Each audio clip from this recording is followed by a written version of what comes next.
আসসালামু আলাইকুম এভরিওয়ান। তো আজকে আমরা জানবো কি পলিগ্রাম টিভির কিছু সদস্যর কত টাকা বেতন।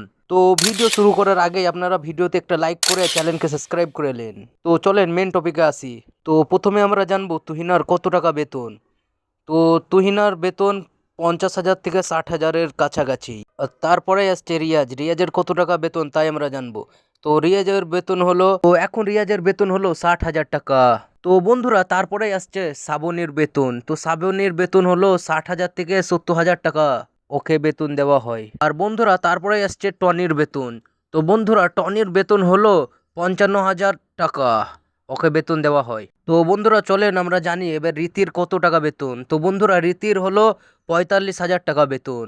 তো বন্ধুরা রীতি এখন নতুন নতুন কাজ করছে, তার জন্য ওকে এইরকমই বেতন দেওয়া হয়। তো বন্ধুরা চলেন আমরা জানি এবার রোহানের কত টাকা বেতন। তো বন্ধুরা রোহানের 65,000 থেকে 70,000 টাকা বেতন দেওয়া হয় রোহানকে।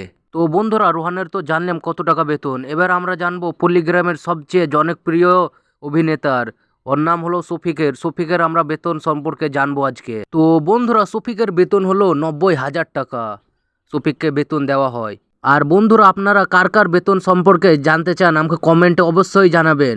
তো আজকের জন্য বাই বাই, টাটা, আল্লাহ হাফিজ।